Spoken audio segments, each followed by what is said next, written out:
যারা প্রকৃতিকে ভালোবাসো তাদের জন্য কিন্তু এই জায়গাটা একটা সেরা অপশান হয়ে যেতে পারে।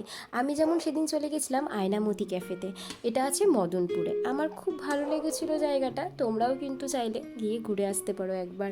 পুরোটা দেখো কাঠের ওপরে একটা অ্যাম্বিয়েন্স, আর চারপাশটা কিন্তু একটা প্রকৃতির মধ্যে মাঝখানে একটা দ্বীপের মতন।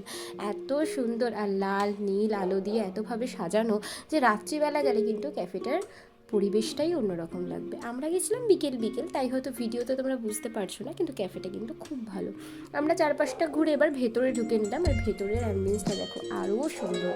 ভেতরটা তো দেখে আমার মন একদম ভালো হয়ে গেছিলো।